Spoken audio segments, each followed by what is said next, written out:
Queridos hermanos, queridas hermanas, estamos viviendo una Semana Santa distinta. ¿Quién hubiera pensado que el Triduo Pascual lo íbamos a celebrar en la casa, entre nuestras paredes, en nuestros espacios comunes? Las iglesias están cerradas, no habrá celebraciones públicas, nos vamos a conectar vía streaming buscando nuevas formas de participar. Por eso lo más importante en esta Semana Santa y en el Triduo Pascual que estamos comenzando sucede en casa, en nuestro espacio. Nuestros hogares van a ser espacios de salvación y cada uno de nosotros puede ser instrumento de salvación para los demás. Esta pandemia que nos ha quitado la libre circulación, la normalidad de la vida, la libertad exterior, la seguridad, la salud y a muchos hasta la vida, nos ha exigido permanecer en casa. Quédate en casa es la arenga, el llamado, la interpelación, la exigencia y el apremio para colaborar en parte, porque no tenemos el control, a detener el triste avance, la sorpresiva llegada y la silenciosa arremetida del coronavirus. Pero este encierro, que podríamos experimentarlo como algo asfixiante y claustrofóbico, llevándonos a ser víctimas del desánimo, la angustia, la ansiedad, nos ha traído sin buscarlo de regreso a casa y nos está enseñando a permanecer en casa. Uno se pregunta, ¿cuántas veces habíamos querido detenernos, parar? Y decíamos que ganas de estar en la casa, que ganas de no salir, está el estrés, la cantidad de exigencias. Y eso hoy día la vida misma nos ha llevado a estar en casa, a permanecer en ella. Y estamos aprendiendo a estar en casa, porque no es fácil. Y para muchos no es para nada fácil, porque se trata del trabajo, del sustento. Vayan a la ciudad, a la casa de tal persona y díganle, el maestro dice, mi hora está próxima, en tu casa celebraré la Pascua con mis discípulos. Esto lo dice Jesús por boca del apóstol, del evangelista San Mateo. En tu casa, en nuestra casa, en mi casa, en la casa de cada uno de ustedes, Él quiere celebrar no solo la Pascua judía, sino que su Pascua con nosotros. Nuestras casas estos días son espacios de salvación y nosotros también somos instrumentos de salvación. Vamos a comenzar el retiro, son 3 meditaciones, yo les invito a que nos coloquemos en el espíritu de una atmósfera, no es tan fácil en la casa, enciendan una vela, yo voy a encender aquí las velas del monasterio y vamos a escuchar un canto de imploración del Espíritu Santo para abrir nuestros corazones, para abrir las puertas y las ventanas a la acción del Espíritu Santo en este retiro.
Cuando meditamos sobre el lugar donde Jesús se va a reunir con sus discípulos, nos encontramos con un lugar de gran significado.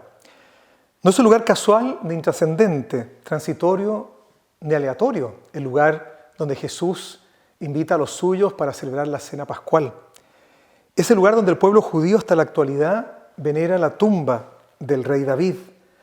Y está situado en el monte Sión, símbolo de la Nueva Jerusalén, esa ciudad que al final de los tiempos tiene que acoger a todos los pueblos, a toda la humanidad, sin distinción. Sus 12 puertas tienen que estar abiertas para todos. La significación cristiana tiene que ver con momentos especiales en la vida de Jesús con sus discípulos. En ese lugar hay momentos de gran intimidad, de profundidad, de revelación. En esta casa, en este aposento, Jesús, sabiendo que llegaba la hora de pasar de este mundo al Padre, habiendo amado a los suyos que estaban en el mundo, los amó hasta el extremo.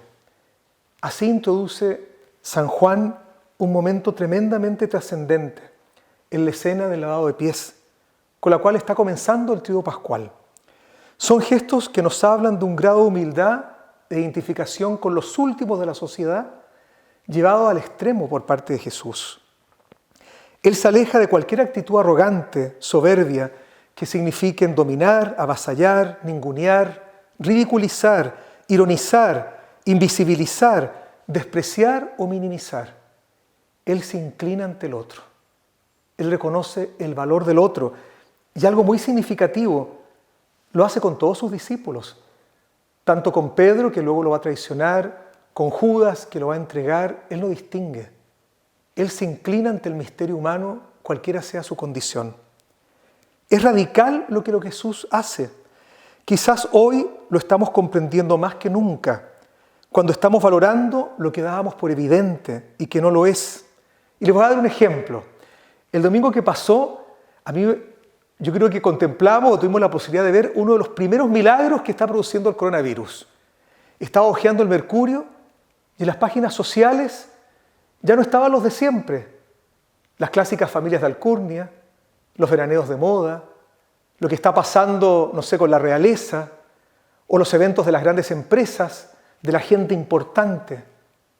Este domingo que pasó, en las páginas sociales, habían fotos de recolectores de basura, de reponedoras de supermercado, de médicos y también enfermeros y personal de salud de los servicios de urgencia, y también de aquellos que velan por el orden público.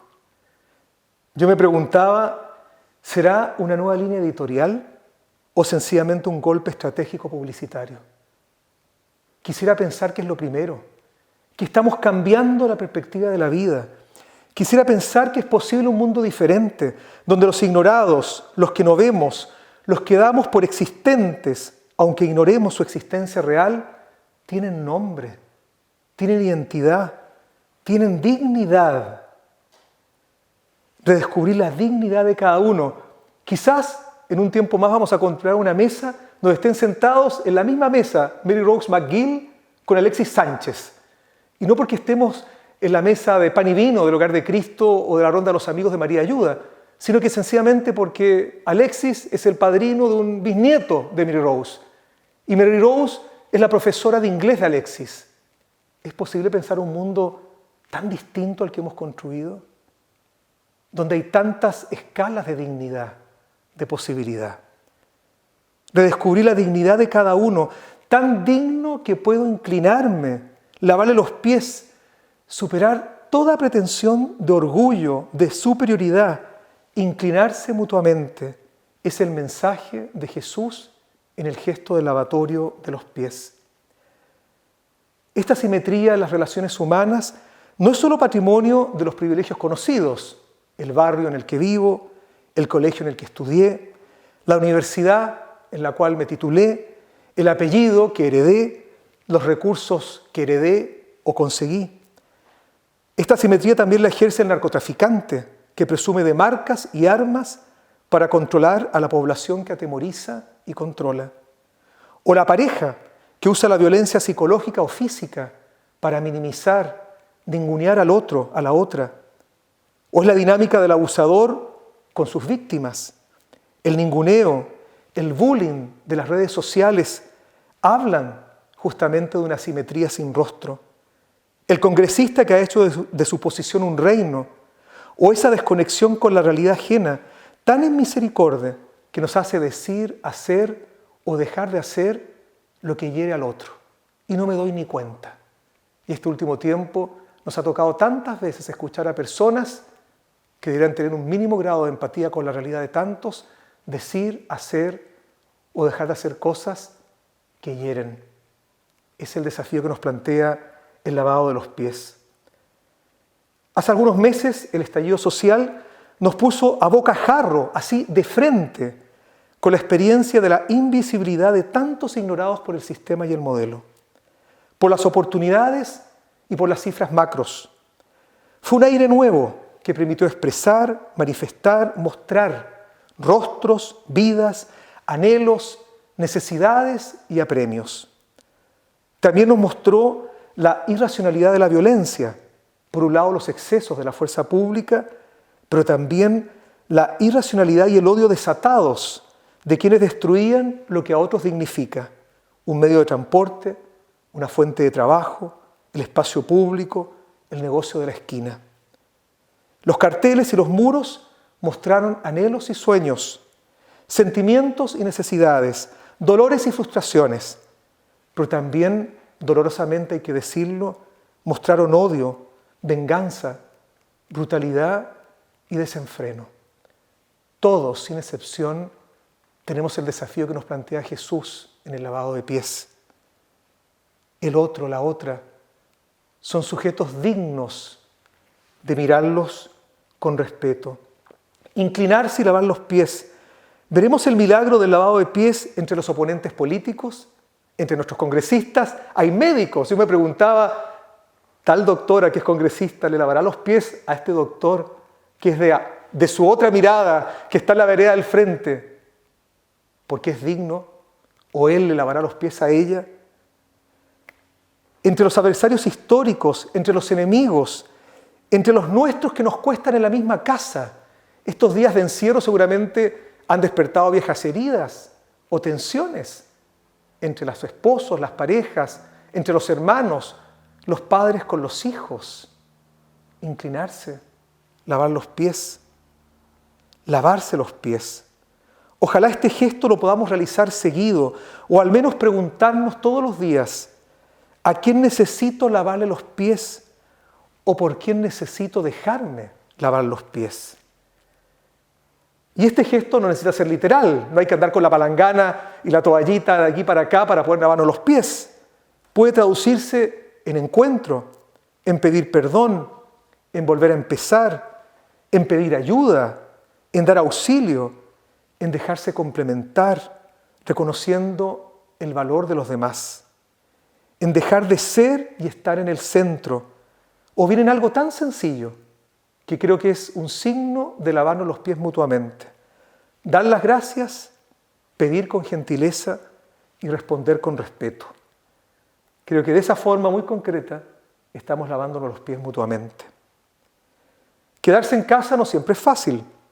La casa no son solo muros y los espacios, representa el lugar de la intimidad, donde somos conocidos y conocemos, donde no tenemos la posibilidad de representar un papel, de fijarnos una máscara adecuada a la situación, y si lo hacemos no puede durar mucho tiempo, porque en la casa todos nos conocen y no podemos disfrazar la vida. Nuestra casa está siendo hoy un lugar de salvación, un espacio para aprender a dar las gracias, para pedir con gentileza, para responder con respeto. Las actitudes defensivas, indiferentes u ofensivas no pueden durar mucho tiempo si vamos a estar un tiempo largo en cuarentena, o si no la vida se vuelve insostenible. Tampoco la comodidad o la indolencia pueden durar mucho tiempo. Tenemos que ayudarnos mutuamente estos días. No es fácil. Podemos pintar muy románticamente el quedarse en casa. Cuesta, no es evidente. Tenemos que ayudarnos. Para los discípulos de Jesús, quedarse en casa también significó mostrarse tal cuales son. Pedro muestra su impulsividad. Tú no me lavas los pies a mí, dice Pedro a Jesús. Y también muestra los primeros acordes de su traición. Daré mi vida por ti. Y Jesús le responde, antes que cante el gallo 3 veces, me habrás negado. Judas ya no tiene cómo ocultarse tras los otros. Y Jesús le dice, lo que tienes que hacer, hazlo pronto. Juan nos revela la intimidad de su vínculo con el Maestro y está reposando en el costado de Jesús. Los demás seguramente fueron mostrando su desilusión frente a un rey que se inclina, a un jefe que se hace esclavo, un maestro que ocupa el último lugar. En la intimidad de ese espacio, de esa casa, donde están pasando cosas tan importantes, los discípulos se fueron mostrando tal cual. En la intimidad del hogar no hay mucha escapatoria para mostrarnos y vincularnos tal cual somos. La huida y compensación virtuales, el ocultarnos tras la imagen, no puede durar mucho tiempo. Hay que comer, hacer el aseo, encontrarse en el pasillo, preguntar, turnarse para el uso del baño, cuidarse mutuamente, pedir o dar ayuda, entretenernos juntos, incluso encontrarnos y dialogar personalmente, como hace mucho tiempo que no lo hacíamos. Durante estos días santos, queridos hermanos y hermanas, nuestra casa será un espacio y vivencia de salvación, es decir, de encuentro. Lo mismo que ocurrió con Jesús y sus discípulos en la intimidad de esa casa donde compartieron la cena pascual. Es una oportunidad. Durará un tiempo largo todavía, no sabemos mucho, hay incertidumbre todavía. Por eso les invito en esta primera meditación a preguntarnos: ¿cómo estoy viviendo estos días? ¿Qué valoro? ¿Qué me está costando de la cuarentena en sí? Pero también de mí mismo y los demás, porque no solamente nos cuesta a los demás en una situación de encierro, a veces nos costamos nosotros mismos, luchamos contra nosotros mismos. ¿Qué estoy haciendo para hacernos la vida más grata, más agradable entre todos? ¿Qué puedo o necesito valorar de los que me rodean? Quizás doy por evidente tantas cosas. ¿Qué personas, cosas o situaciones de la normalidad que pasaban desapercibidas o las daba por evidentes, estoy aprendiendo a valorar en esta situación de encierro? Les dejo esas preguntas. Y también una actividad después, cuando puedan. Si en esa meditación se dan cuenta que hay alguien que no están valorando, que no han valorado, o una situación que no han valorado suficientemente, hagan un gesto de aprecio, un gesto de reencuentro, un gesto de valoración, de dignificación. Lavémonos los pies los unos a los otros. Que así sea.